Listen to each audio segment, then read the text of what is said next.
안녕하세요, 가치남입니다. 오늘 영상은 제가 여러분들에게 전반적인 미국 시장 흐름 한번 살펴보고요. 또 최근에 기관과 외국인 어떤 종목을 많이 매수했는지 같이 한번 확인해 보도록 하겠습니다. 그리고 최근에 워낙 지수가 박스권에 갇혀 있다 보니까 작년하고 다르게 장기 투자보다는 스윙 투자나 단기 투자 쪽으로 많이 병행을 하시는 분들이 계실 거예요. 그래서 그와 관련해서도 제 생각을 덧붙여서 말씀을 드려보겠습니다. 자, 일단 오늘 미국 다우지수를 한번 살펴보면 어제 0.9% 가까운 하락이 나왔고 생각보다 하락이 좀 깊게 나왔어요. 그리고 나스닥도 마찬가지로 0.8% 하락이 나왔고 지금 3거래일 연속으로 꽤나 큰 음봉이 나왔습니다. 그리고 S&P 500 지수도 마찬가지로 0.75% 하락이 나왔고 다소 내키지 않는 큰 음봉이 나왔습니다. 그리고 반도체 지수, 특히 어제 필라델피아 반도체 지수가 2% 이상의 급락이 나오면서 다시 한번 60일선을 이탈했고, 최근에 반도체 지수의 흐름을 보더라도 지금 구간만 봤을 때는 반도체 업황 자체가 그렇게 매력적으로 다가오진 않는 것 같습니다. 자, 추가적으로 한번 살펴보면 어제 미국 시장 내에서 바이오 업종이 큰 상승을 보여주었어요. 물론 크다고는 볼 수는 없겠지만 그래도 다른 업종에 비해서 0.9%의 상승이 나왔고 시장을 주도했던 것이 모더나였습니다. 무려 10% 이상의 급등이 나왔는데, 또 어제는 모더나가 21일부터 S&P 500 지수에 편입될 것이다, 이런 기사들이 나오면서 모더나의 주가에 힘을 실었다고 생각하고 있습니다. 그리고 하락률 순위를 보시면 어제 해운 업종이 크게 하락을 했어요.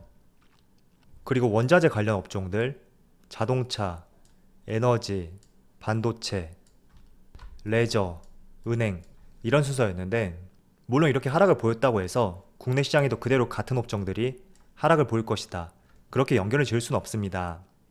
지금 해운 업종을 보더라도 어제 기사를 보니까 상하이 컨테이너 운임 지수가 다시 한번 신고가를 경신했다, 이런 기사도 있는 만큼 그대로 국내 시장에 적용될 것이라고 보지 않고요.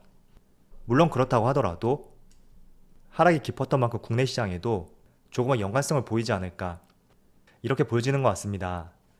그래서 다음 주 월요일이죠. 참 시작이 좋아야 되는데 미국 시장이 흐름이 좋지 못하다 보니까 국내 시장도 조금 우려가 되는 것 같습니다. 그렇지만 그 와중에도 기관과 외국인이 매집하는 종목이 있고 또 상승하는 종목들이 있으니까 우리가 그런 업종들을 발굴할 줄 안다면 충분히 시장 상황이 좋지 못하더라도 저는 수익을 볼 수 있을 것이라고 말씀드리겠습니다. 자, 그런데 최근에 많은 분들께서 작년과 달리 시장 상황이 조금 부진하다 보니까 중장기 투자보다는 단기 투자 쪽으로 아예 방향성을 바꾸신 분들도 계시는 것 같고, 아니면 두 가지를 병행하면서 투자하시는 분들도 계시는 것 같아요.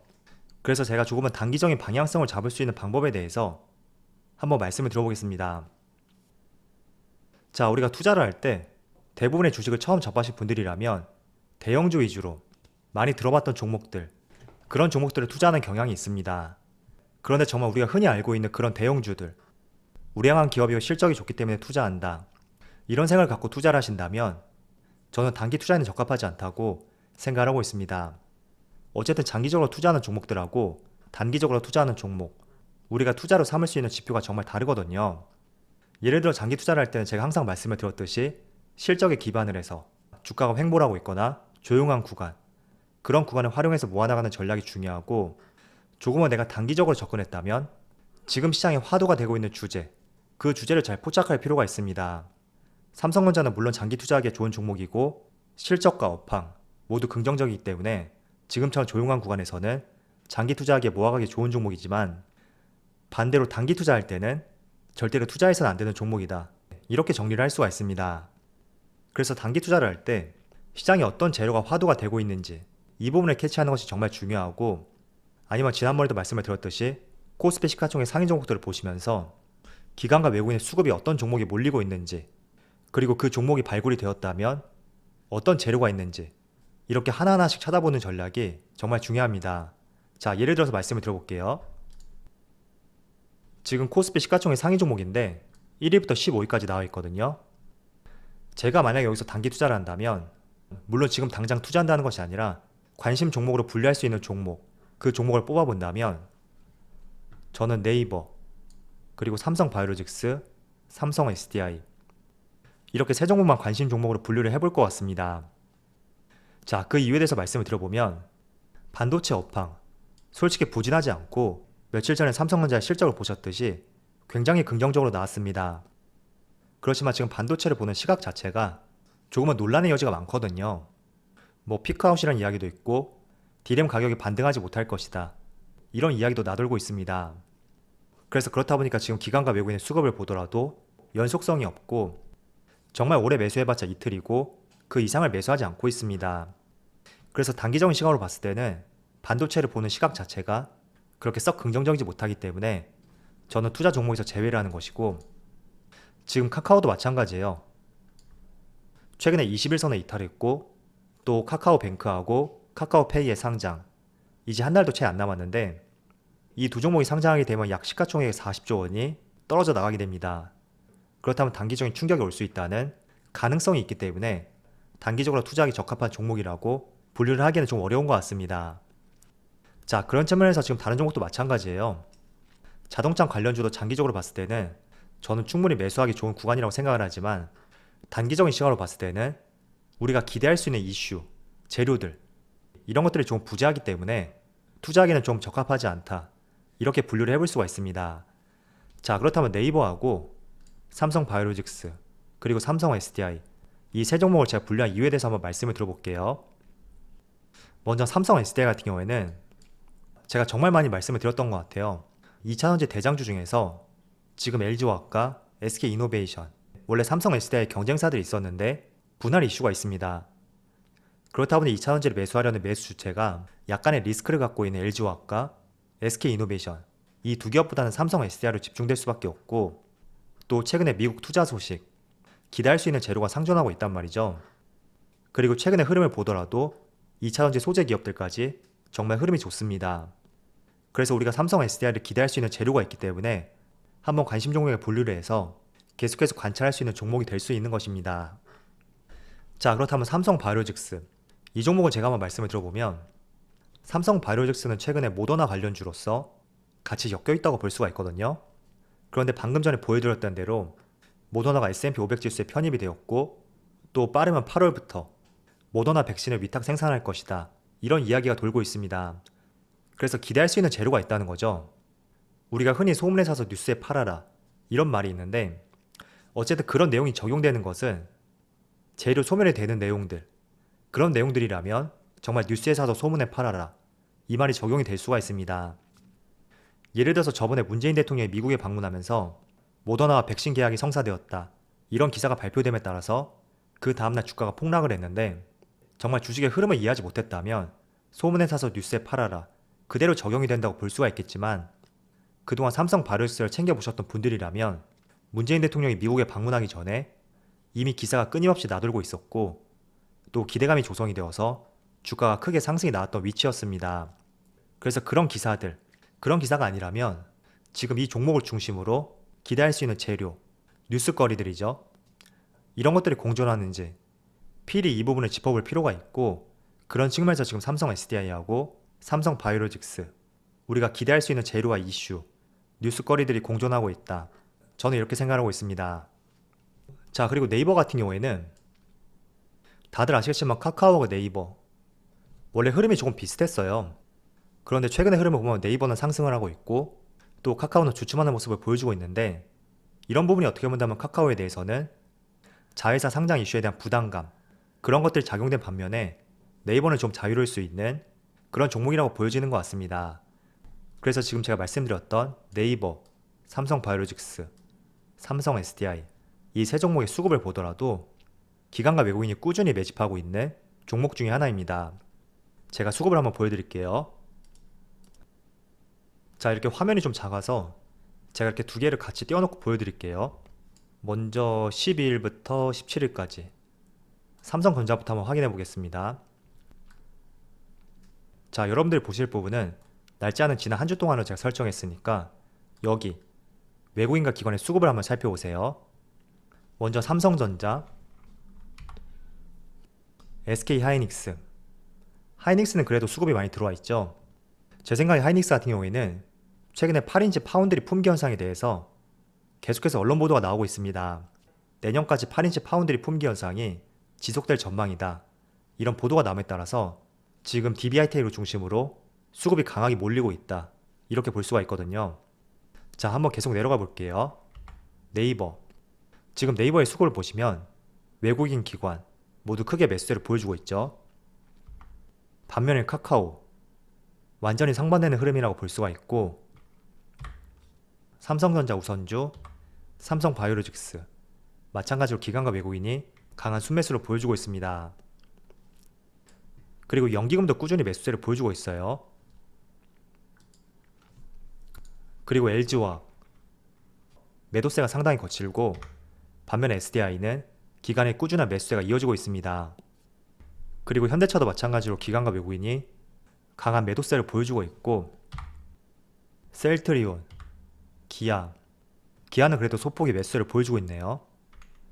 포스코도 매수세를 보여주고 있지만 이렇게 수급 패턴을 보시면 매수 우위에는 있긴 하지만 연속성이 없다, 이렇게 보여지는 것 같습니다.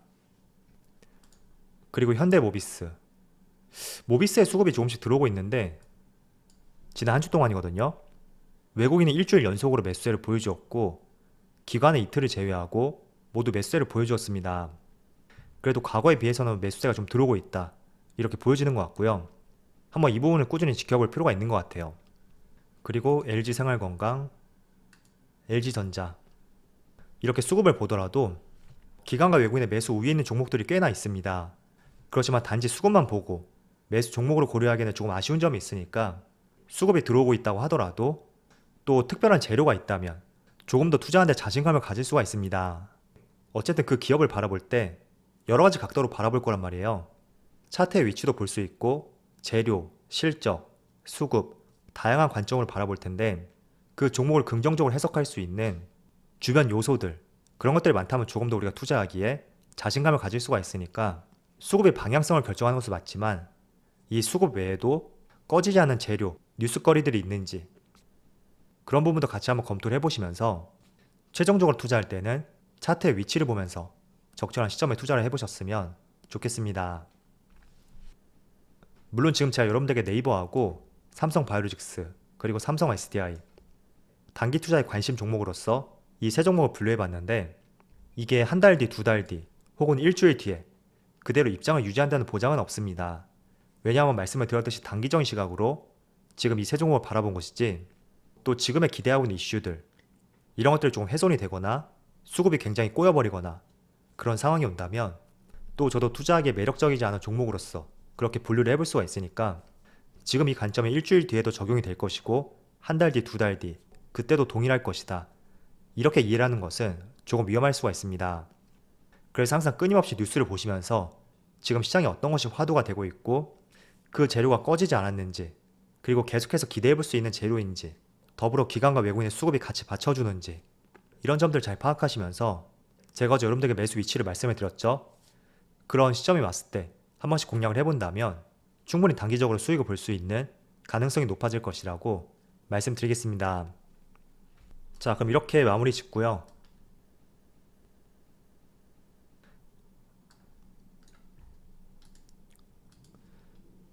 자, 그럼 일주일 동안에 기관과 외국인이 어떤 종목을 많이 매수했는지 같이 한번 살펴볼게요. 일단 외국인은 하이닉스를 가장 많이 매수했네요. 그런데 하이닉스 같은 경우에는 외국인이 많이 매수를 하긴 했지만 지금 반도체를 바라보는 시각을 봤을 때 이 수급이 과연 연속적일지 여기에 대해서는 좀 의문이 있습니다. 그래서 단지 외국인의 매수세가 1위에 올라와 있다, 그렇기 때문에 매수해야 된다, 이렇게 연결짓지 마시고요. 수급이 많이 들어오긴 했지만 왜 많이 들어왔을까 한번 내용을 찾아보시고 이 부분에 대해서 연속성이 있을지 그런 부분도 같이 한번 살펴본다면 조금 더 투자의 방향성을 세우는데 도움이 될 수 있습니다. 그래서 제가 내용을 한번 살펴보니까 아무래도 지난주에 많은 언론 기사에서 8인치 파운드리에 대해서 내년까지 품귀 현상이 지속될 것이다, 이런 기사들이 있었습니다. 그런데 SK 하이닉스의 매출 비중이 있어서 8인치 파운드리가 2%가 채 안 되거든요. 그래서 혹시나 그런 기사로 외국인의 수급이 들어왔다면 과연 얼마나 연속성이 있을지 이 부분은 조금 의문이 드는 것 같습니다. 그리고 두 번째는 LNF. 지난주에 2차원지 소재 기업들이 정말 강했죠. LNF는 테슬라의 어닝 서프라이즈가 시작되었다, 그리고 증권사이자 목표 주가를 17만원대까지 아주 높이 상향 조정을 하였습니다. 그렇지만 단기적으로 너무 강한 상승이 나왔던 만큼 언제든지 눌릴 가능성이 있으니까 이런 부분 한번 참조해 보시고요. 또 SKI 테크놀로지 신규 상장 이후에 크게 하락을 했었는데 최근에 고점 부근까지 또 가파르게 상승이 나왔습니다. 한번 차트를 볼게요. 자, 2차원지 분리막을 생산하는 SKI 테크놀로지, 지금 차트의 위치를 보시면 상장 당일 시가,